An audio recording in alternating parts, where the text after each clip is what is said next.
I don't think there's any other podcast where we're going to talk about a guy throwing the middle finger at the center fielder, and you're going to hear from Gino Torretta talking about trying to prepare for 1992 Alabama's defense.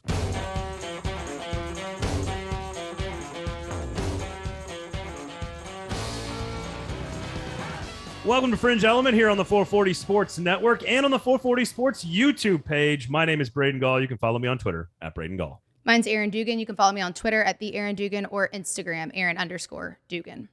Make sure you're going to the YouTube page and pushing all the buttons. Subscribe, like, push a bunch of likes, the little thumb, push that guy, share the product, share the links, tell everybody about it. It's sweeping the nation. Many people are talking about it. So make sure you do all that. Braden, you're super, super late today. I'm super late today. Not a thing that's ever happened, ever in the history of my life. And that's because we have a fantastic show. I mean, all the shows are great. Even the show where you got to talk to your idol and hero, Sam Pittman. Check that show out. You're trying to remind me of this so that I'm less mad about it being an hour late. But today is truly awesome. So there's obviously nothing happening in college football. So I thought we would take, since divisions are going away and we haven't talked a lot about like actual football on the field, we're going to do that almost exclusively today. And we are going to relive the 1992 season. It was the first year that we had divisions in any major college football conference, the first championship game of any kind, Alabama and Florida, very memorable. So we're going to kind of take people through an oral journey and oral history of the 1992 season. And it will finish with a conversation that you will not get anywhere else about the 1992 season. Heisman Trophy winner Gino Torretta is going to explain what it was like to prepare and play against Alabama in the national championship game at the end of the 92 season. I made him relive some bad memories, Erin, and he had a great time. That makes it better that you're late, for sure. Kyle Tucker. There's more. Wait, there's more. Kyle Tucker of The Athletic, a long State of the Union on the University of Kentucky. My Kentucky Wildcats. How this program has been built over the last 10 years under Mark Stoops, the strategies that they have deployed, Will Levis, Joe Burrow comparison that you're going to want to hear. So much great stuff on the show today. Oral history of 1992, Gino Torretta, Kyle Tucker, Kentucky State of the Union. And oh, by the way, I get to tell Erin that my Tennessee Volunteers have moved on to the Super Regionals and the Vanderbilt Commodores have not. I saw. Thank you. I appreciate you. I did happen to catch that. I want to say congrats, but I guess no congrats. You guys could have been slightly classier on the way, but it's all right. We will discuss. We will discuss the classy nature with Jordan Beck acted rounding first base and the regional win over the weekend. Before we do that, of course, Fringe Element is brought to you by Erin Dugan. Jasper's, the classiest restaurant on West End Avenue. That's a fact. It's not an opinion. Mm-hmm. That is a fact. Yeah. Although it's attached to Amerigo, which is also in West End, also owned by Four Top Hospitality, and also very classy. So tied for classiest two restaurants on West End. How about that's fair. Fair. And if you'd like to visit all the other wonderful and amazing Four Top Hospitality locations across the beautiful Southeast, make sure you check out Four Top Hospitality. They got locations in Memphis, Jackson, Mississippi, I believe Flowood, Mississippi, even Huntsville and Birmingham. They got locations, 13 of them all across the Southeast, Etch, etc. Char, Saltine, Jaspers, Amerigo, you name it. They are covering the Southeast with fantastic food, great menus. It's a great place to go. So make sure you check out Jaspers and Four Top Hospitality. So freaking starving right now. Real quickly, we'll get into the oral history of 92 and then Kyle Tucker and Gino Torretta, which is a freaking amazing show, guys. You're ignoring me. Don't think I don't notice. Keep going. I'm trying to get us through the baseball stuff here, okay? Because I'm not proud of this, but I'm kind of proud of this, if that makes any sense.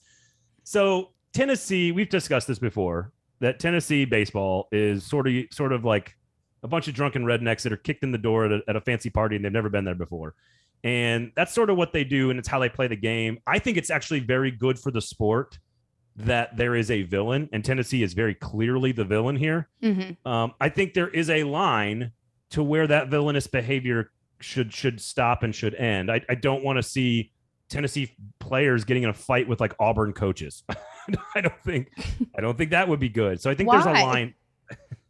I mean, it's not great. It's not great for the kiddos to see, but you and I have we both have a very deep love of college baseball. The SEC is by far the most dominant in all of college baseball, by even more than like the football league is.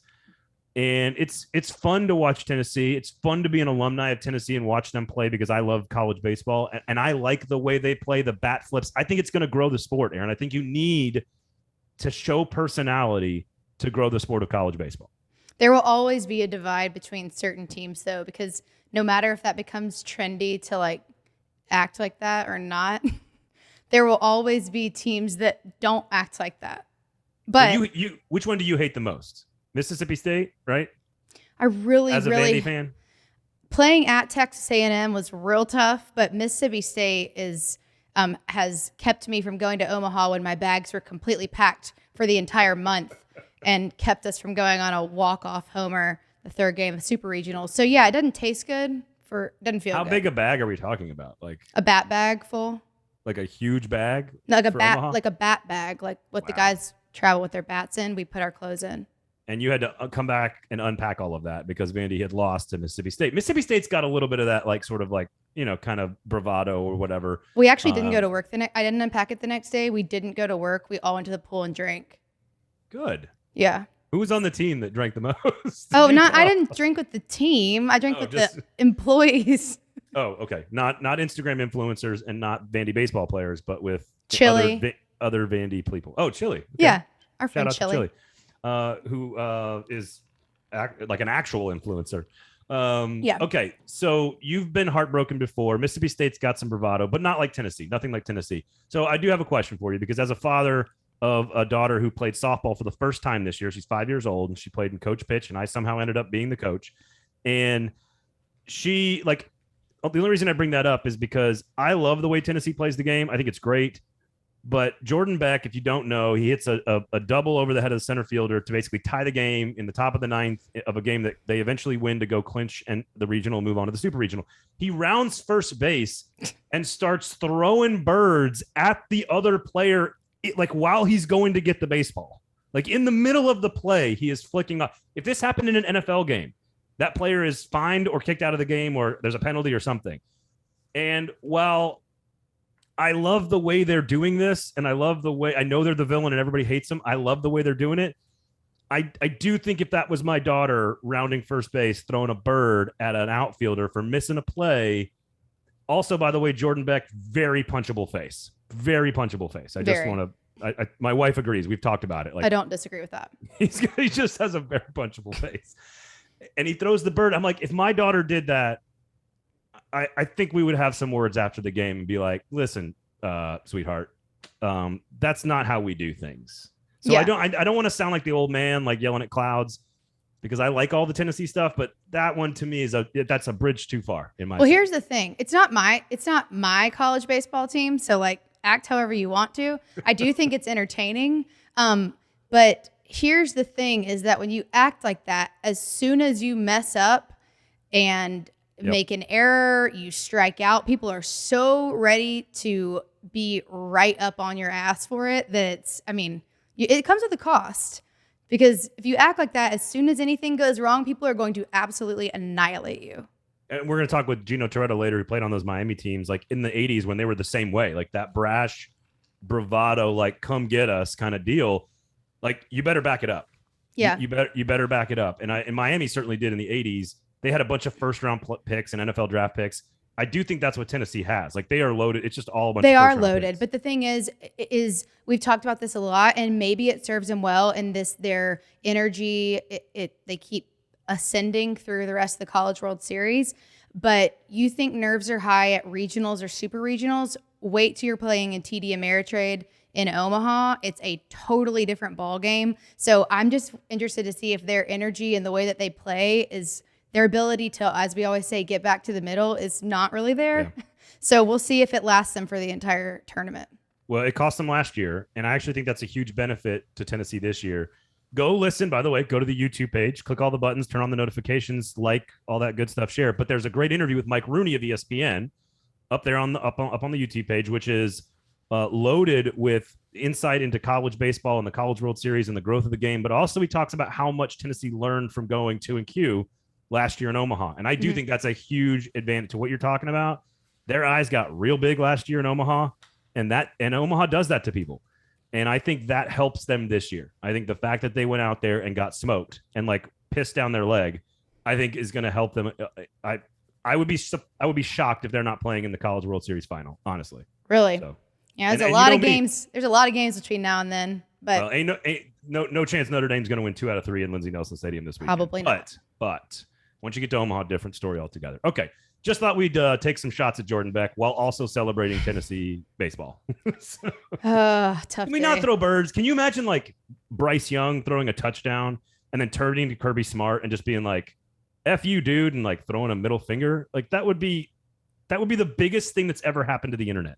It would be. And just think about, you know what I mean? Like, I just think about some of the most long-lasting, successful athletes, and they're not flipping birds on the way around first. That's all I'm saying. So what we're saying is I don't want to say Tebow. Give me another Grow one. up. give me somebody better than Tebow that's like the mature like vision of what you think. Steph Curry. It's like, it's not Jay Cutler. It's not, Well, I'm in any sport. I was thinking different sport. Give me SEC football player. Like that's definition of like getting back to the middle, like chill. Yeah, like the guy that does it the right way, the classy, like because like even like Tua might be that guy. He's Tua. That's a good one. Level. So like be more like Tua, less like Marshall Henderson. Right? Don't say that name on this podcast. No, I'm just kidding. No, he's good. He's funny.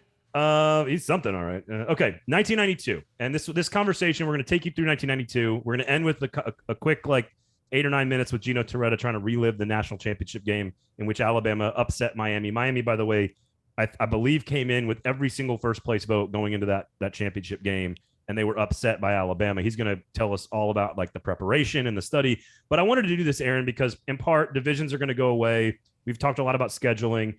But I think there's probably a lot of younger people. Like you were, I don't know, 3 years old in 92. How old were you in 92? 2.5. Yeah, 3. 2.5. I was like 9 in 92. And so I think there's a lot of people that don't sort of remember all of the details and like the craziness that it went into the invention of a championship game and the invention of divisions, which now we hold up as like this big thing with, it's tradition and the SEC West and the East. And I think people are coming around on the fact that they were just fabricated out of thin air by Roy Kramer in his infinite wisdom to make a fortune.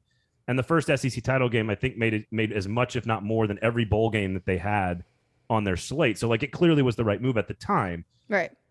I want to go through the year a little bit and kind of relive some of the details because it's truly a fascinating year of football. Like it really, really was. When I got going on this, Erin, I was like into a rabbit hole drinking whiskey at like midnight.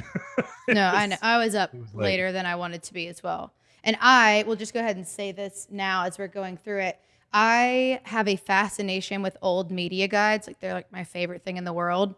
So I use the actual 1992 media guides, and we'll show if you're watching on YouTube. Sean Dugan, if you could just put some of these screenshots in from the media guides. But I actually printed them out and used these as my references. I was studying the 1992 season. Oh my God, that's insane. And when we get to, I have a couple of fun facts about Florida. Go ahead and start, and then I'll start throwing stuff in. Well, I think what's most important to know is sort of how it came about, which we've discussed many times. I think most people know the story that Roy Kramer saw this Division III conference in like Virginia and Pennsylvania, and there was this little known rule that if you had at least 12 teams in 2 divisions, you could host a championship game. That was never used by the biggest level of college football. And Roy Kramer was like, sure, let's do it. And he'd already gotten Arkansas to agree to come into the SEC. He had it like Arkansas in his back pocket, and nobody knew about that. And then he was like, well, we need one more team. He eventually gets South Carolina to vote to join the league. The league accepts South Carolina. Then he announces they're both coming in. And then in 1992, we're going to split and we're going to have a game. And the long story short of the championship game, as we've said on the show before, is that Alabama was undefeated. They were preseason number 9. Florida was preseason number 4. And Alabama wasn't necessarily supposed to be the undefeated champion challenging Miami, again, back in the really big heydays of Miami. And had Alabama lost to an 8-3 Florida in the SEC championship game, they would have been removed from the Sugar Bowl and the national title. So it's one of those where, like, if one thing goes the other direction, all of history could be different, or at least it would have taken longer. Right. But who knows? Because there wasn't any other championship games anywhere else in college football. Yeah. It wasn't until a couple of years later when the Big 12 does it and the WAC does it. And that stuff doesn't, like, if Alabama's knocked out of the title game, and again, the famous play is Antonio Langham intercepting Shane Matthews when the game's tied 21-21 with 3 minutes to go, and he intercepts him. There's like a whole 30 for 30 about it. But if that game doesn't go Alabama's way, I'm with you. I think you could see a totally different landscape in college football. I think that's sort of like the top level of that entire calendar year.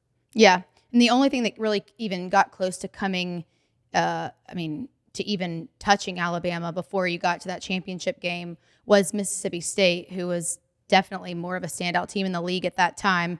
And fun fact, this is just funny because all of this is, this is not too long after things with ESPN are really picking up. Yeah. So after the game, Jackie Sherrill, Mississippi State ended up losing to Alabama by 9. It was 30-21 Mississippi State. And it actually was a pretty exciting game in the large scheme of things. Alabama had only been down, had not been down in the second half at all until this game, their whole season. And then, ended up winning by, Mississippi State gave them a run for their money, but they ended up winning by 9. However, Jackie Sherrill, Mississippi State's head coach after the game, his quote was, "I would say ESPN got their money's worth." That was what he said to the media after the game, which is just funny. And then Gene Stallings, coaching Alabama at the time, said, "I hate to ask this, but what was the score again?" Which is just hilarious. It's just hilarious, all these things that you find in these media guides. So I just thought I'd try to add some fun quotes as we go through. I had a chance to work with Gene Stallings during a 2014. Yeah, we did. You were there probably, and I had a chance to work with him. It was quite an honor to be around with him. But I can't imagine 1992 Twitter with Gene Stallings being like, "Yeah, what was the score again?" And just seeing Twitter just be like the disrespect, just people going nuts. And I don't know what the context was actually. I don't know if he was really wait, what was the score, or if he was being snarky, but I'd like to believe it was the second one. I'd like to give him credit. It's fascinating that Alabama's big wins that regular season, number 13 Tennessee and number 16 Mississippi State. Yes, that's right. Mississippi State and Tennessee were their marquee victories on their schedule that year. Georgia was also a ranked team, very, very highly rated. They didn't play them, but they of course beat Florida in the SEC championship game. But you're right. This is what's so weird. This whole season was so weird to me because of how different it looks than today. Alabama played 4 games in Birmingham that year. 4 separate games. I know, isn't that wild? They played Southern Miss, Louisiana Tech, and the Iron Bowl was played at Legion Field. For those that don't know, if you're under the age of 30, you probably don't know that. And then, of course, the SEC championship game was not in Atlanta. It was also in Birmingham at Legion Field. So, again, for those of you who have been around the game for 50 years, you know most of this stuff. But it's just the coaching changes alone. Arkansas and South Carolina's first trip through the SEC, there was just so much weirdness about this year. LSU and Auburn had a combined 3 SEC wins that year. LSU won 1 game in the SEC in 1992. They went 1-7. What? Wild. It was the worst regular season in LSU history. And so when you look at Mississippi State, beating Mississippi State, like you said, 30-21, they beat Tennessee on the road. They beat Arkansas on the road in week 3, which I believe that was in Little Rock, which again, we've talked about this with Trey Biddy, of course, on the show. Arkansas has this whole history with Little Rock and Northwest Arkansas and all this stuff. I just found their path to the championship game interesting. And Florida's path to the championship game was equally as interesting. They start the season 1-2. Yep. Preseason number 4, they lose to Tennessee and Mississippi State by a combined 61-20. They start the year 1-2, and then they roll off 7 straight wins. They beat Georgia by 2 points.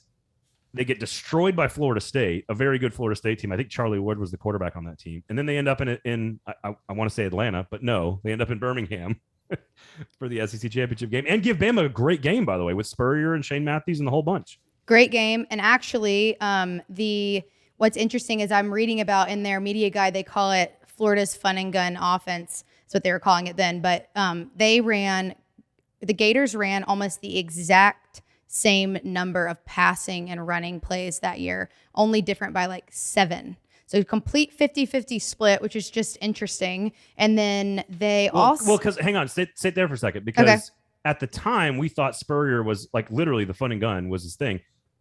This was like almost the air raid before the air raid. Like the idea that you could throw the ball 50% of the time was not being done. Yeah, now you throw the ball 60% of the time, 70% of the time. Mississippi State's now throwing it 80% of the time.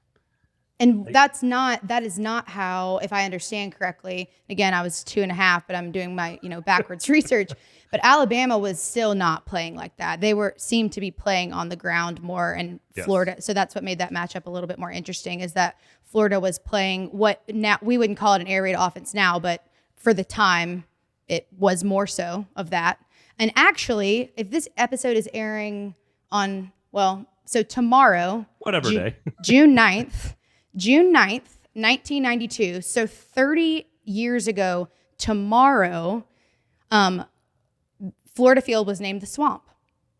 That's a good nugget. Wait, and so the name of the swamp comes around this 30 week, years ago tomorrow, June 9th, 1992. It was actually Brian, is it Marici, the journalist? I can't remember. I'll find it. Sure. He called it that, and then in their media guide, Florida actually printed entering the swamp, and then they said AKA Florida Field. They were trying to teach the media to call it the swamp. So they put that in their media guide to try to make it happen, which is so interesting to me. And you'll notice on a lot of their schedules, you're starting to see them write rivalry next to certain games. It's like they're trying to make it a thing. Even on the Tennessee-Alabama game, they started labeling it third weekend in October. Like, it's just interesting what they're trying to make catch on. Yeah, to your point about Alabama, Jay Barker, obviously, this is pretty famous here. Barker, the starting quarterback, had 1,600 yards passing and 7 touchdowns. Woo! He had 9 interceptions. That was your national championship quarterback, folks, in 92. Again, if you're over a certain age, you know all this. This is about reliving it if you're older, and mostly educating a younger audience to just how batshit crazy the SEC was in 1992. And the game itself, college football. And it's not just like, so some of the statistics with Florida. So Shane Matthews throws for 3,200 yards that season, 3,205. That was number 1 in the SEC. There were only 7 quarterbacks that threw for over 3,000 yards in 1992. There were 34 quarterbacks that threw for over 3,000 yards last year in college football. Like, that number, Eric Zaire, by the way, I can't believe I said that wrong. Was number 2 in the SEC, and he threw for 2,200 yards. That's 1 month for Joe Burrow. Yeah, or just compare. I mean, you could compare him to a lot of people, and it would be minuscule. Gino Torretta won the Heisman Trophy. Coming up later on the show, 3,000 yards passing, 3,060, 19 touchdowns, 7 interceptions. That was your Heisman Trophy winner. 19 touchdowns. It's just insane. I mean, what was Joe Burrow's record in one game? Or Bryce Young? I want to say Joe Burrow threw for like 6 and some change, like 6 1/4, 6.5, 650, somewhere like that. Yep. That's like in a game. Garrison Hurst for Georgia, of course, won the Doak Walker Award that year. Averaged almost 7 yards per carry that game. Here's one that stands out too, but going back to the passing numbers, Willie Jackson caught 62 passes, led the SEC. Andre Hastings led the SEC with 860 yards. Last year, Erin, Mekhi Polk caught 105 passes, Wan'Dale Robinson caught 104 passes, and John Mechie caught 96 passes last year. Wow. That's 3 of the best 8 pass catching performances in SEC history, all of last in one season. And the leader in 92 had 62 receptions. God, it shows you how much the game has changed. It's freaking wild. It has changed a lot. All right. You want to talk about coaches here for a second? Yeah, we can. Because the coaches are fascinating to me. Like, not just Gene Stallings and Steve Spurrier, which is great, right? Mm-hmm. But so Arkansas and South Carolina, the 2 of them make their debut in the SEC. And Arkansas, Jack Crow is starting his 3rd year as the head coach. He went 3-8 and 6-6 the 2 years before. They lose to Citadel in week 1. Week 1, 10-3. He is fired. So the very first game that Arkansas plays as a member of the SEC, they fire their coach. They then go to South Carolina and play their first ever SEC game, which is also South Carolina. Actually, it's not South Carolina's first SEC game. And they win 45-7 at South Carolina. South Carolina starts 0-5 that season, including the first ever SEC loss to Georgia at home. Okay, Georgia was pretty good that year. This was Sparky Woods was the quarterback. They start 0-5. They put in the famous Steve Tannehill, who then goes 5-1 down the stretch for South Carolina. Like, just can't make this stuff up. It really is crazy. The more we dug into it, the more you...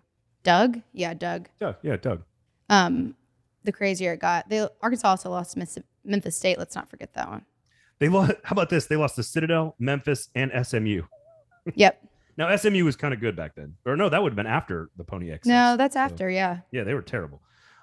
Here's what's fascinating about Tennessee also, because the Fulmer thing happened in 92. Mm-hmm. Johnny Majors has quadruple bypass surgery in August. Oh, ho-hum, no big deal. Fulmer is the head coach. And for those that don't know, Fulmer is sort of, he kind of backstabs his way into the head coaching job. Sort of did the same thing as an AD a little bit later on. They go on and they beat Florida and Georgia in the first 3 weeks of the year, both of which are ranked like in the top 10. So they beat Florida and Georgia. Obviously, Fulmer is beloved at this point because he's doing all this great stuff with Majors on the sideline recovering from the heart surgery. Majors comes back. They lose to Arkansas and South Carolina. It's freaking... It's completely unpredictable. I was trying to find that schedule, actually, because I want to look at it with you. Arkansas and South Carolina were not good in their first year in the SEC, which is understandable. But they both beat number 4 Tennessee. After losing to Citadel. We get mad at coaches when they pull their starting quarterback in the first game. He literally got fired after losing his first game, which is just brutal. I mean, it was Citadel, but... So Arkansas fires its coach after one game. Mm-hmm. You have Philip Fulmer basically backstabbing his way into the head coaching job. He goes on to win a national title, of course, and is like the head coach for the next 20 years till 2007. Majors comes back and coaches 8 games, but they lose to Arkansas and South Carolina. Then they say, hey, we want Fulmer to take over. And he's like, screw you guys. I'm not coaching the bowl game. So then Fulmer coaches the bowl game, which they win. And then the rest is history with Fulmer. It's also Pat Dye's last season at Auburn because things had sort of started to trend the other direction, which of course now we know what happened in 93 the following year. Right. where they go undefeated. It's just Jackie Sherrill was in his second year at Mississippi State. You already mentioned him. He goes on to have a great, career at Mississippi State for a long time. It's just the coaching is just as interesting as the statistics, which is just as interesting as the path to the championship game. All, of course, under the microscope of, is this championship game a stupid idea or is this championship game a great idea? And with 2 new teams, the whole thing was, I knew a lot of it. I didn't know all of it. And I'm glad I delved into it. Delved into it? Delved. Mm-hmm. Yeah, I think that's the right word. And going off of what you're saying about whether or not it was a good idea, although Kentucky wasn't really, their season wasn't that interesting. They had 4 or 5 wins, I think. And, it was not a standout season by any stretch of the imagination. But going through their question and answers with Bill Curry, their head coach from 92, it's actually interesting because some of the same things, what you're talking about, and also what we're now talking about with adding more SEC games was one of the topics that came up. So let me just read you 2 little quick question and answers from Bill Curry in 92. One of them's going off of what you said first. What's one thing the addition of Arkansas and South Carolina does for the Southeastern Conference? He said one of the main things the addition of these 2 teams does for the SEC is it gives us the flexibility to have a championship game because you have to have 12 teams. This allows SEC to be innovators, which they continue to do for the rest of football history. We're the first league to do this. I sincerely believe it will be the biggest college football game of the year with the possible exceptions of one of the 4 major bowls. And then he just goes on to say that, in other words, basically it gives teams like Kentucky a much better opportunity to get into the hunt. So they don't have to have a better record than 11 other teams. They just have to be better than the or at least as close to good as the 5 on their side. So that's interesting. But really quick before we move on, that is really interesting perspective, isn't it? From the Kentucky coach who's like, yeah, we got a chance now. Yep. And 30 years later, they've never played in Atlanta.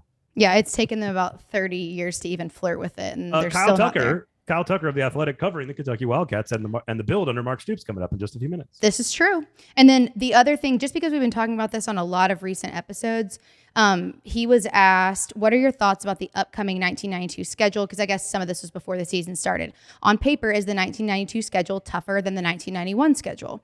He said, yes, it is tougher than last year. We've gone from 6 Southeastern Conference games to 8 in a matter of 3 years' time. That is obviously a huge increase. The 8 SEC games reduce the flexibility a team has in adjusting its schedule. There's almost no room for us to make schedule adjustments to try and help ourselves with our record, which is the exact same conversation we've been having recently about the continued addition of conference games to SEC schedules. Well, and what's fascinating about the response to that, because he's like complaining about scheduling flexibility, was to add another game. So we went to 12 games. Like we went to 12 total games, and that therefore gave everybody a chance to add that FCS opponent in November or whatever you want to call it. So, but it hadn't happened yet. Yep, that's right. What is your favorite part of all of this? Like Gino Torretta, by the way, is going to cover like the national championship game for Alabama. To me, I don't know if this is my favorite part, but like the fact that Arkansas and South Carolina both beat Tennessee might be my favorite thing. But also Arkansas, with an interim head coach in its first year ever as an SEC team, beat LSU 30-6, and LSU won 1 game that year, as you've already pointed out. That is, I knew LSU was dormant from 1971 to like Nick Saban. Mm-hmm. I did not know it was that bad sometimes. Again, that was the worst season in LSU regular season history at the time. It is crazy. Some of mine is just less specific, but just the actually looking back and seeing how the game is changing. And it's weird because not only is this a pivotal year as it moves to actually having divisions, but it's also, you see traditions forming. I saw that all through my research, like, or trying to get things to catch on. You're seeing basically teams try to adjust to, beat Alabama. Not that necessarily, I know that, Florida was a powerhouse up until this point, and Alabama, and was giving Alabama more of a run for their money than we've seen in recent years. But just the adaptation of the game in the air, and the fact that Alabama didn't really have to do that as quickly, and just like the times too, like they're talking about just looking through all this stuff. And maybe this is just fascinating to me as a videographer and photographer, but you have to sign up to have a spot in the dark room at these games to develop your photos. I was dying. It's like, please, limited darkroom facilities are available at Commonwealth Stadium, which, by the way, only cost $12 million to build. Oh, my God. Kentucky? $12 million to build a whole stadium? And it was like state of the art. Up until about 2008, you could tell. Yeah, that's true. But I think they were on the front end and then didn't get an update for a while. But they had to contact someone. So there was no SIM cards in 1992? No, they were developing them in the limited space dark room at Commonwealth Stadium. Like, this shit is fascinating. Were they telling women how to behave at tailgate parties as well? God, I hope they were over that. We got to find that, though. There's an old article from some we think it maybe was from the Athlon magazine. Sorry, Athlon. Don't quit that slander. No, listen, it was also in the Vanderbilt Media Guide, but that was I think maybe a little bit earlier. But they were like telling women how to sit at tailgates so you couldn't see their shit, and you get it. We all see it. I can't even keep Googling anymore. I gotta stop the Googling. Oh my it's God. Like, what ladies wear to tailgates? I was like, oh my, please. So this is how the Grove started.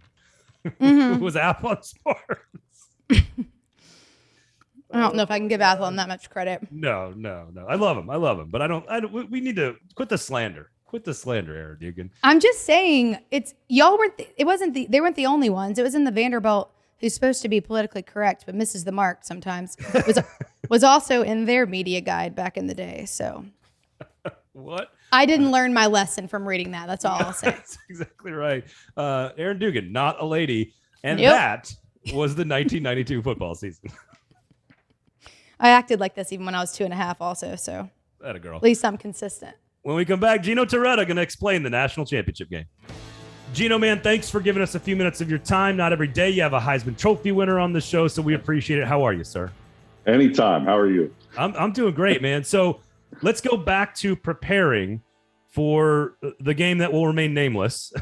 And I just want to know what you guys were talking about in the meeting rooms when you're talking with your offensive coaching staff and you guys are getting prepared to face the Alabama defense. They had just beaten a Spurrier offense. Sort of take people through what the conversations were like. Where did you want to attack them? Like, give people a sense of what you guys were talking about at that time. Well, I think, you got to remember back then we were probably done by Thanksgiving weekend. So, to the championship game, it was a significant layoff and we knew we were playing for the championship. We just didn't know, I was back pre-BCS days of where was Miami going to go to a bowl because we had just gone into the Big East. So we didn't have like a Rose Bowl tie where we had to go to the Rose Bowl. We didn't know where our bowl game was going to be or who we were going to play. And then, we obviously watched the Florida game, very similar to our offense from the standpoint of, Spurrier loved throwing the ball. They had, Shane and all his wideouts. And, we watched that game. And it was a great game back and forth. They both made great plays. And then as we started preparing for the game, and I can remember being in New York for the Heisman and Spurrier was there and, he was like, oh, you guys, you'll take care of them. You got the same kind of talent we have and that. But then when you start watching film and, Copeland and Curry were both top 10 picks. So everybody knew those guys. Okay. And then their tackle, Gregory, was out against Florida. So not only do you have those two guys that are top 10, then you had Gregory who was coming back. He was going to be healthy by our game. Then you had Teague Langham and Antonio London, who I played with in Detroit. I mean, their defense was littered with talent. And I could see that. We could all see that. And then I think it was, I'm like, wait a sec. We have a 235-pound converted tight end that was going to be my weak side tackle. That got thrown in for the game. Kip Vickers, who ended up playing probably 7 years in the league. He was a converted D tackle that season. So, I mean, if he had started 2 or 3 games, I'm somewhere around there. I think Mario Cristobal was on the right side, right tackle. Yeah. He was kind of banged up. Our offensive line was not, not full strength and not, wasn't something where we felt comfortable blocking just 2 guys, let alone 3 up front. So we knew kind of personnel wise, and I think we felt was if I can get rid of the ball quick, if I can get it in the Kevin Williams, Lamar, Darrell Spencer, our wideouts hands, they'd be able to make enough plays that we would force the defense to not be aggressive. And we knew it wasn't going to be we knew it was going to be a huge home field advantage for us. I mean, most of our team, my team, we were seniors, so we were redshirt freshmen in '89 when we beat Alabama for the championship in the Sugar Bowl. And we knew it was going to be 99% Alabama SEC fans in that stadium. Right. And it was just, it was deafening. I mean, we couldn't, literally 4 feet away from you, you had to scream in the huddle of what the play call was. So you had to deal with that. And then, we obviously go out there, we make some mistakes. We were actually moving the ball pretty well early in the game. And then, we make some mistakes. We turn the ball over, lets their offense basically be out there. And they kind of ran our defense down because they were out there so much. They had 300 yards rushing. And that wasn't our defense's fault. That was us not being able to stay on the field. We normally offensively didn't stay on the field very much as it was. But that was normally because we scored in under 3 minutes or 2 minutes. But when you're not scoring and you're off the field in 2 minutes, your defense doesn't hold up that well. And I can, I kind of joke. I was like, I counted the ceiling tiles of the Superdome before it was Mercedes-Benz or whatever they call it now. So it sounds like the things that created problems, you kind of were aware that they were going to be the issues you need to address, like whether it's the crowd or the defensive line or whatever. It's like, it wasn't like you didn't prepare correctly, right? You knew it was coming. It just was, they were just the matchup. They just won the matchup. I mean, they were better than us, a lot better than us that day. And I think we were prepared for the noise. Hell, by that time, that was my 28th start. I mean, I would, they could have we used hand signals on the outside. I mean, I would fake them, use them real. It didn't even matter. I'd call the plays.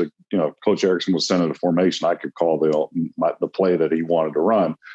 But that also gives an advantage to the defensive front when you got, a guy like Curry, who was probably 6'8", I think, great length.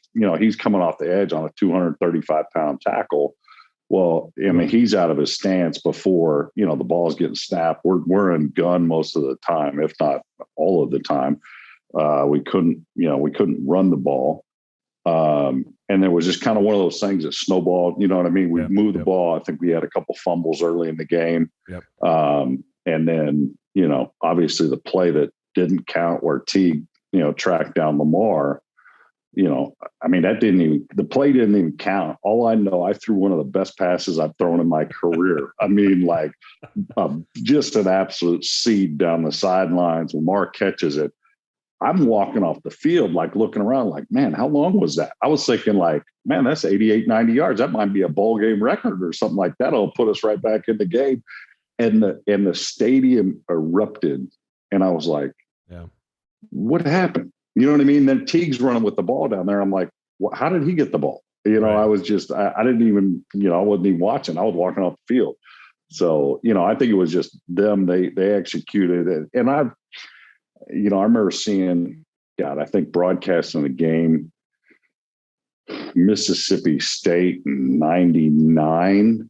I think that was a Snow Bowl in Shreveport. I guarantee you remember that. It was Oklahoma before they won the title. Jackie Sherrill was still there. Brother Oliver was their D coordinator. And TV goes in and do the interview. And he walked in and he goes, man, they put a lot of pressure on you that day. And I was just and I wasn't even I was 10 years out. I was, and I was just I go, yeah, they brought the heat. And he goes, no. He goes, we knew you called the plays, and we knew if there was blitz, you knew how you didn't, you know what I mean? It was right. You watch a game and you're taught as a Miami quarterback, or at least then, was you get out of bad plays. And it's not hey, let's still run it. You see a bad sack and stuff like that. And so he knew that. And I mean, and I remember the first few series, I mean, they would show blitz. I'd change the play, and they'd come out, and I was after the first few series, I'm going to our coaches. I'm like, what are they coming out to? Are they coming out to zone, a 2-zone, a man, man free? What are they doing? So I know what to audible to. And it was they were changing that up, and it was and he knew that. And that was, that was him. That was, that was Coach Stallings, who was known for blitzing in the NFL, that, when you got 50 days to prepare for a game.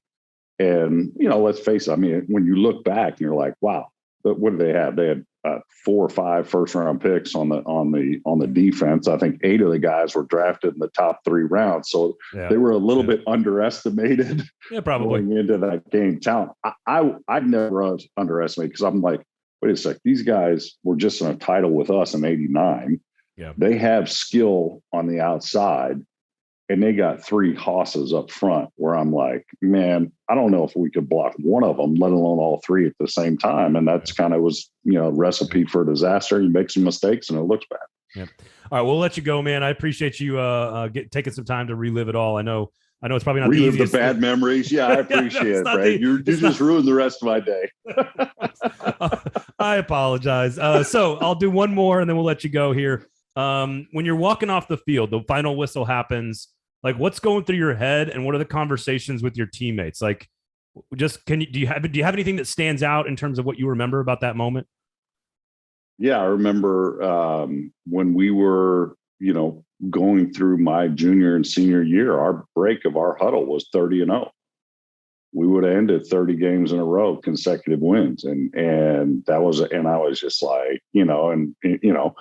we all knew, well, at least the seniors, most of my teammates were, at least the starters, were seniors, and we knew we wouldn't have a chance to lace them up again. That just, it just, it's great getting to a championship, and it's great winning one. I won 2, But losing, it stings. It hurts an awful lot. And you're like, man, what, could I have done? And then obviously you see the fans, which are, in that stadium were mostly Alabama fans with buttons on that said Gino who, and, and I, obviously I didn't play well and nobody on our offense played well. So it sucked. I believe it, man. And you're a great sport for doing this. We really appreciate it. I wanted to kind of give some people some insight into how that 92 season finished, and nobody better than you to do it. Obviously appreciate all the work you've been doing since then. And we thank you for joining us, man. We appreciate it, and get back to doing all the stuff you're doing, man. We appreciate it. Anytime, Braden. Anytime. That was Gino Torretta, of course, Heisman Trophy winner, and was laying on his back for much of the game against the Alabama Crimson Tide. So I just thought, listen, we strive to give you a better product here on Fringe Element, YouTube and otherwise, all the good stuff. Rate, review, subscribe.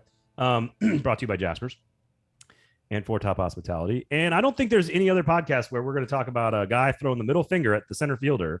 And you're going to hear from Gino Torretta talking about trying to prepare for 1992 Alabama's defense, where he basically just said, yeah, they had a bunch of dudes and we couldn't block them. And it was tough.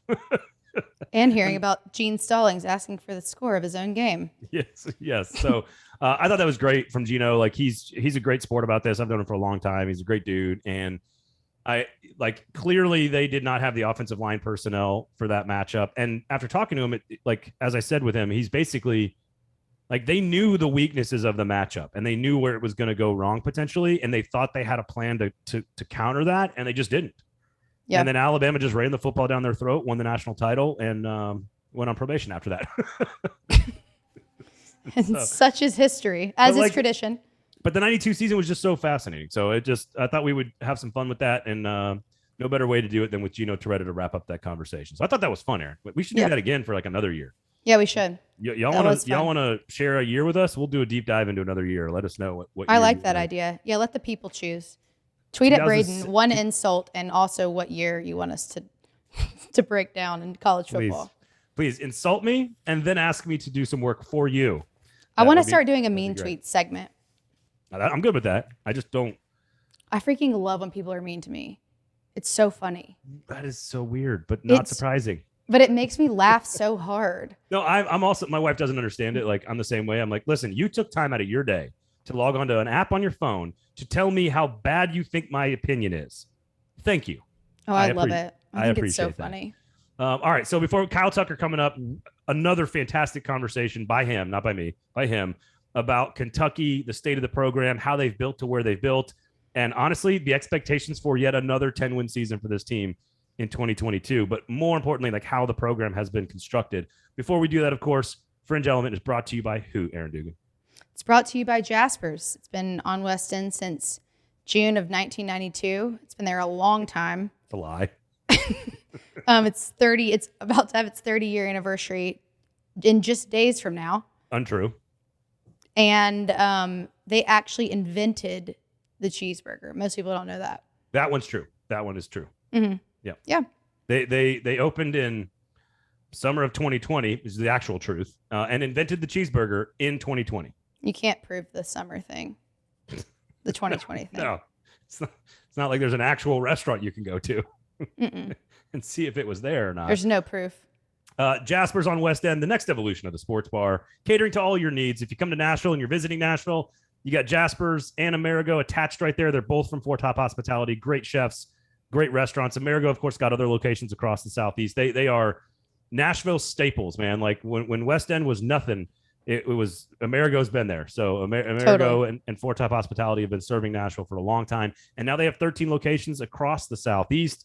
They're in Jackson, they're in Huntsville, they're in Memphis. They're all over the place. So check out all the great locations from For Top Hospitality and tell them we sent you. Say, listen, I was watching on the YouTubes and listening to this cool podcast about, 1992. And I was hearing about, how Gene Stallings didn't know the score of his own game. And they're going to be like, what lies did they tell you about our restaurant and what we're serving? Right. And I just swerved into a free parking lot and I didn't have to pay. And I'm in the parking lot. Here I am. And, you're so hip. You use the term swerve. And I didn't, that's probably not the right term. Just like you don't know what gyrate means. I do. It's a deep cut, by the way. If you understand that argument, you've been listening for a long time, and we love you. Yeah, no, thank you for everything you've done, honestly. Yes, we appreciate your support. We do not deserve you. Go to Jasper's, check out Four Top Hospitality. When we come back, our conversation, Kentucky State of the Union with Kyle Tucker of The Athletic. Kyle, good to see you, man. Thanks for joining us. We really appreciate it. How are you, sir? Good, man. Thanks for having me. So I want to talk about the team. We'll talk about 2022, right? 2022. We'll talk about that here coming up in a second. But I would like to get what I really love to do about Kentucky football is try to paint a picture for what it looked like when Mark Stoops was hired, and sort of what are the tangible difference that, Mitch Barnhart and the Kentucky administration, as well as Mark Stoops, like, what are the things that they have done over the last 10 years that has allowed Kentucky to find this like new level of success? Can you even begin to try to describe where they were when he was hired? Well, so my first year covering Kentucky, I covered Virginia Tech for 8 years before I came to Kentucky, and it was a primarily football job, and then came to Kentucky to cover primarily a basketball program, but covered football too. And coming from Virginia Tech, where they had kind of built from nothing and were in the heyday back then. They were all 8 years I covered Virginia Tech. They won at least 10 games. They went to 4 or 5 BCS bowl games. They were in the mix. And so then I come to Kentucky, and, I remember driving up the first day with my wife and pulling up to the stadium. Like, oh, this is SEC, they're not great, but at that time they had been to 5 straight bowl games. 2011 was the year. And under Rich Brooks, and then one year of Joker. So they've been to 5 bowl games. And I think, well, they're pretty good, and it's SEC football. Like, I can't wait to see the stadium. And I pull up, and it was a dump, frankly. Like, it was Commonwealth Stadium was a dump. It was really underwhelming. And, then the season starts, and I think they went 5-7 that first year. And the second year, 2012, they go 2-10. And the last game of Joker Phillips' tenure, the actual attendance was like 15,000, in a 70,000 seat stadium. It was bad, and they were not competitive. That summer, I think they had lost like a secret scrimmage, 7-on-7 scrimmage to Eastern Kentucky. They had OVC level talent in the SEC. I mean, they had the famous line when they lost to Western Kentucky, or almost lost. I can't remember. They had a run where they almost lost some years and lost a couple years to Western Kentucky. But in one of those games, the famous line, one of the Western Kentucky guys on the sideline got caught by the ESPN camera saying they're supposed to be SEC. They were down bad. The facilities were horrible. The practice facility, it was this old, 30, 40-year-old dumpy old building, small, didn't have, at the time, I don't even think it had a synthetic turf practice field. I mean, it was bad. And the talent level was really bad. I mean, I remember when Stoops got hired, some of his coaches, I'd see them after practice and I go, how's it going? They'd go, going to recruit. Basically, like, these guys suck and we need some better ones. And so to paint a picture of how bad it was, I mean, they had the second worst facilities in the league. Vanderbilt will probably never get out of that basement, even with the renovations. But certainly, at that point, it was them and Vanderbilt. And they were, at that time, they were a worse program than Vanderbilt, because Vanderbilt was actually enjoying a little bit of success. And so that's right. Yeah. It is hard to just to really, even with all that, to put into context just how bad things were. And so what has happened, to frame up what has happened since then, upon hiring Stoops, you go, the thought had always been you had to hire, in Kentucky, you couldn't just win traditionally. You had to go hire Mike Leach and Guy Morris and all those, the air raid, you had to have an air raid. You had to have a gimmick. Hal Mummy. I said Guy Morris, Hal Mummy.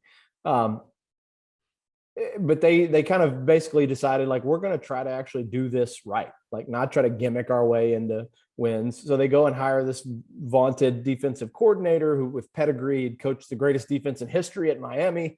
At Florida State, he had built up that defense, which I think the year after he left, they won the national title. Stoops was responsible for a lot of that.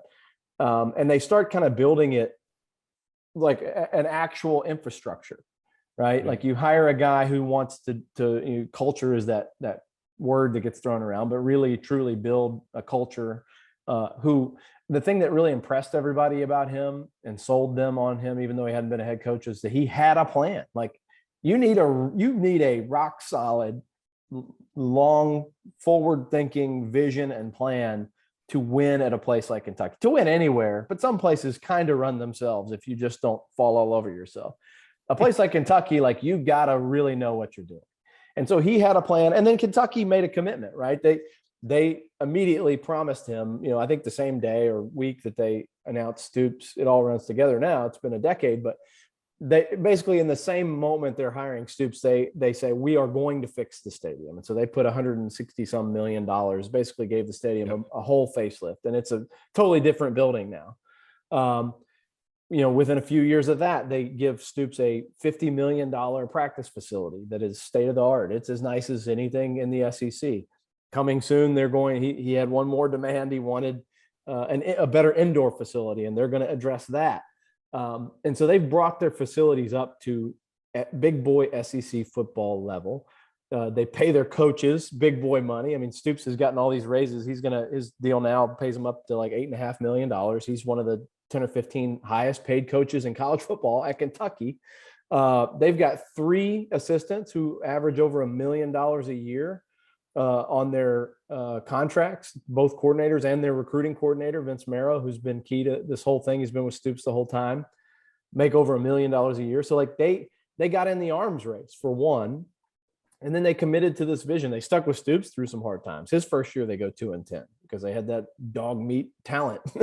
But he immediately started upgrading that talent. Yeah. And, he treated, there's not enough talent in Kentucky to sustain an SEC program, but they got the best players to stay home, the handful that there were. And then he did the smartest thing that has happened in the modern Kentucky football era, which was adopt Ohio as local recruiting. Because it's right there. Cincinnati's an hour away. Cincinnati is Kentucky. It's sitting right there. If you visit Cincinnati, all the best breweries are in Kentucky. Basically a major metropolitan area in another state is really in your state. It's just like right across the water. And then a lot of other places. And, Stoops is rooted in Youngstown, Ohio, and there's a lot of talent from there. Lynn Bowden, he got out of there. Yeah. He realized, and Vince Marrow's from Youngstown. Like his staff is very Youngstown. I think there's now 4 guys from Youngstown on the staff, and they just hit Ohio hard. And they realized like Ohio State, 1, is recruiting nationally, and 2 is only going to take so many. They're only the very top guys, and that leaves a whole bunch. I mean, Ohio is one of the most talented states in the country. And Kentucky, for years, it was like, especially under Joker, it was this mentality that like, okay, we can't go get the best players in the country. We just can't win 4- and 5-star battles. So we're going to go try to get the hidden gems who are the 3rd tier guys in Georgia and Florida and Alabama. And like, okay, so you're getting the 3rd choice from all the states that house the programs you're trying to beat. How is that going to work? And so they went to Ohio, and that's where they built their talent base up. I mean, you dramatically upgrade your talent when you have, OVC level talent to start with, and then you're getting 4 stars that were just not good enough to go to Ohio State, but they could have gone. They used to go to Michigan State and Penn State and Iowa and other places, and help Big Ten teams win. Now you are the northernmost SEC program selling the SEC, and you're basically saying stay home and play in the SEC. Stay home and play in the SEC. If you weren't good enough to go to Ohio State, do you want to go to the 2nd tier Big Ten school, or do you want to stay home and play in the SEC? And they leveraged all their relationships, lifelong relationships in Ohio. I mean, the Stoops and Marrow are the most connected people in the state of Ohio outside of anybody in the Ohio State family. Yep. And so, that was a stroke of genius. And over time, they got these guys like Benny Snell, the all-time leading rusher, and Lynn Bowden, the most dynamic guy since Randall Cobb that's played there. and then you hit a couple home runs, you recruit and develop. You get a guy like Josh Allen, who was a 2-star recruit, and only Fordham was offering him out of New Jersey. They couldn't get Rutgers to give him an offer. And he develops over his career, kind of like Bjorn Warner had done under Stoops at Florida State, a no-name recruit who becomes the National Defensive Player of the Year. That happened for Josh Allen. And he's a top 10 pick. And all of a sudden, now you don't just have to recruit Kentucky and Ohio. Now Kentucky can recruit more nationally. Now Kentucky is going into places like Georgia and Florida and Alabama and getting 4-star players. And they've expanded their recruiting footprint. And all the while these blueprint drawings of stuff we're going to build get built. And then you go from 2 wins Stoops' first year to 5 wins his second and third year to 7 wins his fourth and fifth year. And then you jump up in his 6th year, they have a 10-win season, which they hadn't had in 40 years. And now after last year, they've had 2 of those in the last 4 years. And you find Kentucky at this place that, to me, circling back to like, what were they when he started? It's really unfathomable that they've made these strides. They are now in a period of 6 straight bowl games. They've won 3 or 4 in a row. They've won, 2 New Year's Day bowl games against against ranked Big Ten opponents, Penn State and Iowa, in the Citrus Bowl. They won a Gator Bowl. That's just not stuff Kentucky ever did. I mean, that ever did. They've climbed the pecking order to, I would say they're no worse than the number 3 team in the East now, sort of in a over a window of time, let's say over the last 6 years. They're the 2nd or 3rd best program in the East. And that's really never been the case. Yeah, it is remarkable journey that the entire program has been on for this last decade. I think a lesson for everyone outside of like the top 5% of college football. It should be a lesson on how to operate a program for almost everybody, like from a strategic standpoint, a tactical standpoint. So I think that's a great picture of where they're at. Let's look at the team this year real quick. And obviously Liam Cohen leaves, probably, regrets not being in Los Angeles that for the year that they win the Super Bowl. Right. But they go out and sort of hire another guy similar to him from the Shanahan tree. And so when you bring in Will Levis, all the talk with Mark Stoops has been the offense and the evolution. You get a guy that now is getting 1st-round draft pick consideration. The offense didn't evolve a ton last year, but it was certainly much better. But Wan'Dale Robinson's gone. So do all the pieces fit together? How does Mark Stoops continue the offense and the evolution with a quarterback who's pretty talented from an arm standpoint, with a new coordinator and some new weapons? How does that snowball keep rolling downhill for them?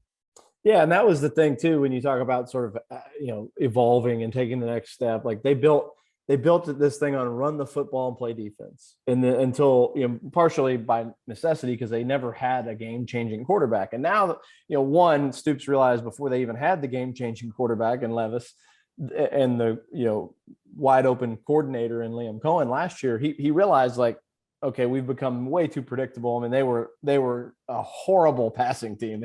The passing game went away from their offense, and he made a change. Eddie Grant had been he'd been part of the architecture of building the program, and he let him go. He's actually now back. He joined back up with them last year in kind of an analyst role, because they have a great relationship. But Stoops said, hey, we've stagnated. We've got to make a change. And so he goes to the NFL, pulls from that tree, the McVay-Shanahan tree, gets this transfer quarterback who his new coordinator saw before anyone was a perfect fit for what he wanted to do. Will Levis couldn't get off the bench. He was like the change of pace, run only quarterback at Penn State. And he's got this huge rocket arm. And by the end of last season, you could see that he threw for almost 3,000 yards. He ran for about 400 yards. He's hurdling people. He's, throwing missiles to Wan'Dale Robinson. He leads the game winning drive, in the bowl game. And even with the coordinator change, when they had to get a new guy, Stoops was very committed to the style and the continuity of get somebody like that, get somebody from that same family of offenses. You go get Rich from the 49ers, who's a quarterback whisperer.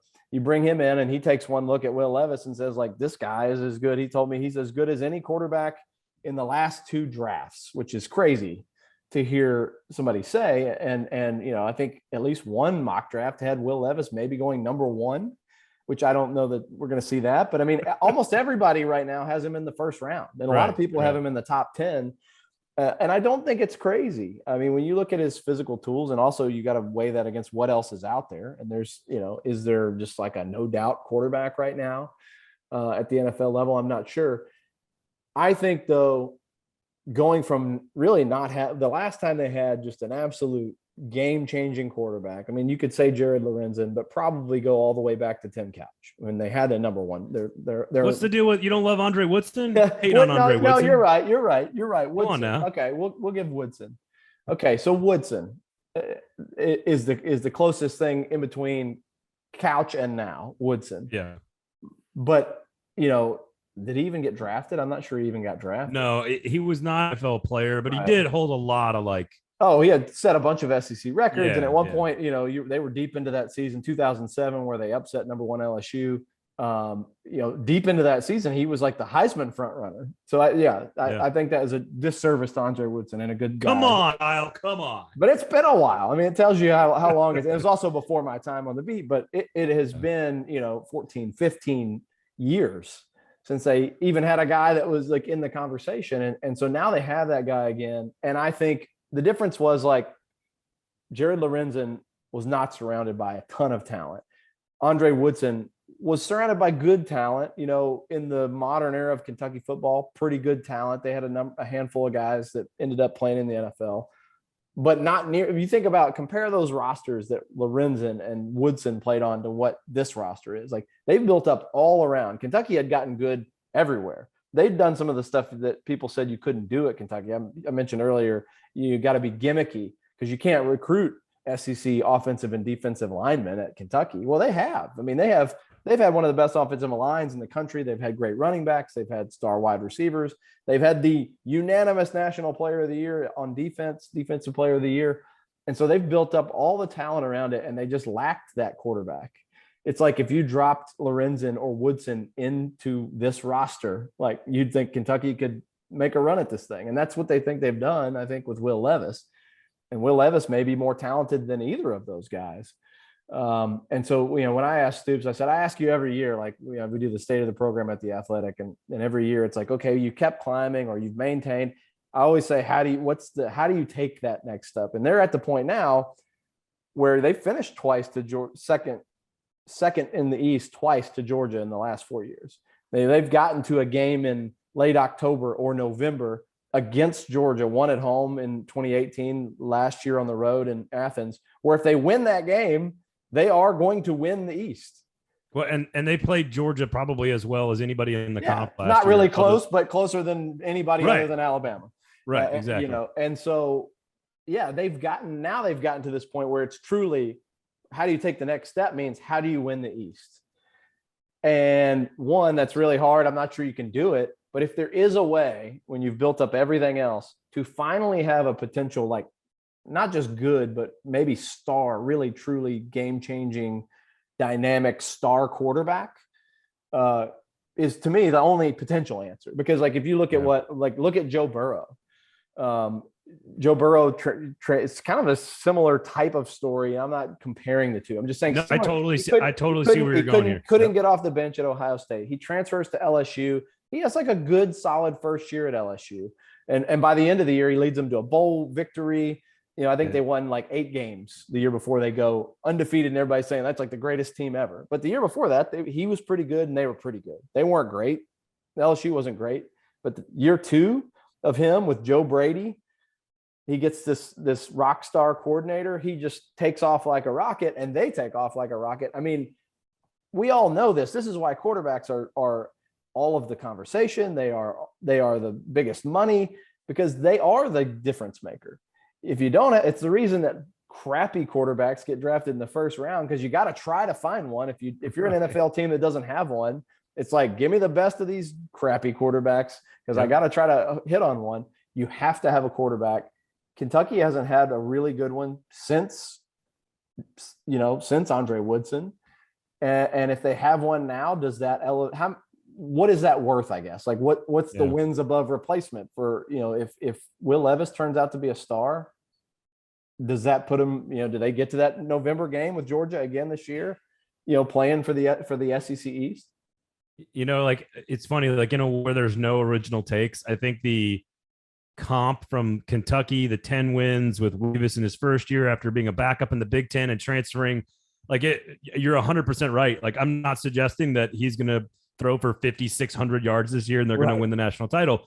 But like the story parallels are obvious, and I have not heard that before. So you get full credit on comp. That's very astute of you. Let's wrap up here with the schedule this year. It does kind of set up a little bit. I know they got to play at Florida early. You got to go to Tennessee, Ole Miss on the road, but is Ole Miss as good? I think Mississippi State's pretty good this year. So it is some, like, I think challenging again for another 10-win season is not out of the question, right? Is that what fans expecting this year? Oh, I think that's absolutely the expectation. Yeah. I mean, which is a crazy thing. Like, we've gotten to a point that, I talked to a lot of Kentucky fans, and that's just like last year, that was the expectation. They're going to win 10 or 11 games. And it is even, I would say, even more so this year. I mean, we have gotten to a point where there's a lot of the Kentucky football fan base that would be deeply disappointed and angry if they didn't win at least 8 games. Like winning 8 would probably feel like a failure to a lot of people this year. Winning less than 8 would be, they would be outraged. And I remember, it's funny, everything, expectation, and it changes over time. If you do something long enough, then like what once was good enough is no longer good enough. Right. But if we're talking about 10 years ago, we started this conversation about where was the program when Stoops took over. People would actually say all the time, like, not a small amount of people, almost everybody I talked to who cared about Kentucky football would say, give me someone who can get us back to winning 7 games and getting to a bowl game. Like, if he does that every year, we'll build him a statue.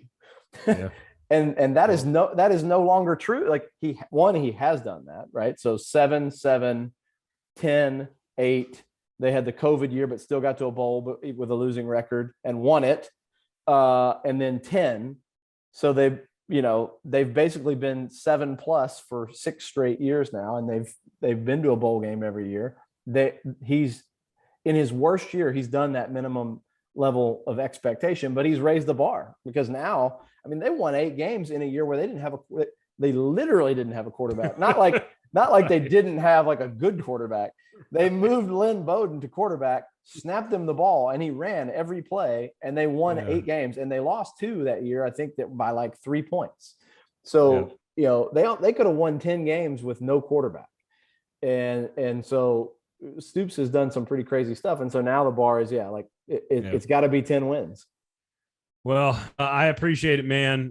Thank you for your time. It is, I have sort of long been supportive of Stoops' Kentucky marriage. I think even before they got to 10 wins, I had him finishing second in the East last year, which I don't think a lot of people did out there. So I'd like to think I'm sort of like carrying the torch here for Kentucky football. But it's because I believe in the philosophy and how it's like being done. I think it's the right way to do it. And I know that's sort of a cliche, but I just think it is. And so it's a little old school. I mean, I said, I covered Virginia Tech, and Frank Beamer used to always say, like, he had a losing season his 6th year. And like, in no world now would you survive that. Year 7, he begins a run of like 27 consecutive bowl games. It's pretty old school to stick with your guy and let him sort of slow build it. And that's what they've done here. Literally with a lunch pail every practice. So that's how you do it. Virginia Thank Tech, you so much. Thank you so much, man. Of course, you can check him out all over The Athletic. We really appreciate it. Kyle, thank you, man.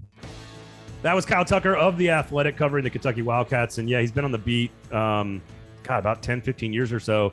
And just hearing him describe how dilapidated the stadium was and how bad the facilities were, how terrible the recruiting strategy was, like everything about Kentucky football was so bad. And I totally agree with his sort of laying out of Mark Stoops' strategy, which is very similar to a lot of good, smart football people out there, which is have a plan, make sure your bosses are committed to helping support that plan with resources. Yep. So facilities and stadium and all that other stuff, coaching staff, whatever. But also his recruiting strategy was, look, I'm going to get the 5 stars from Kentucky. We're going to get the 4 stars from Ohio that Ohio State doesn't want. And then we're going to get the 3 stars from like Georgia and Alabama and Florida, where like we know Alabama and Georgia and Florida and LSU and A&M want all these guys. We can't beat them. but we can take like the third tier guy from Florida. We can take the second tier guy from Ohio and the number 1 tier guy from Kentucky and build a pretty damn good football team out of the deal. So it's no secret that Kentucky is my Sam Pittman. Mark Stoops is my Sam Pittman. There's no question. I'm not going to argue with you about Kentucky. You did like them. You were not the only one, as we have said many times on this show, but you were one of them. I just think he was like part of the reason you love Sam Pittman and who he is and what he is and how he conveys himself and how he treats people. Like, I think that was Mark Stoops was kind of a hire that was ahead of the curve on just hiring a football guy that just like does what he says and says what he does. Like Sam Pittman was Eli Drinkwitz. That also cannot be proven. There's no evidence that was a thing. I have the archives. Also, Eli, come on the show, buddy. Yeah, for real. We can nerd out on some Star Wars and talk about Cruton. It'll be fun. All right. So special thanks to Gino Torretta. Special thanks to Kyle Tucker. Obviously, throw double birds any chance you can. GBO and all that great stuff. Enjoy some super regional baseball. If you're not a Vanderbilt fan, enjoy some super regional baseball this weekend. Otherwise, Erin, where can people follow you? The Erin Dugan on Twitter and Erin_Dugan on Instagram. And you can subscribe to this channel on YouTube. We're going to put some fun visuals in here this week from all the media guides. Ooh. Where can people follow you, Braden? Here's a tease, by the way, for an episode coming up next week that only you can see. You cannot hear it. You can only see it. Ooh. You can only see it. Ah. Look at that. Don't say anything, Erin. Don't give it away. I get it. I'm not. God, I hate when you mansplain Erin, shit to me. You just said that. Erin, it's only video. Don't tell anybody. Trust me, I understand video better than you do. No argument. No argument for me. At Braden Gall on Twitter. Special thanks to everybody hanging out with us. Subscribe, notifications, follow, share, all that great stuff. We love you. Thanks for hanging out. For Erin, my name's Braden. This has been Fringe Element. We'll talk to you again next week, everybody. I have no notes.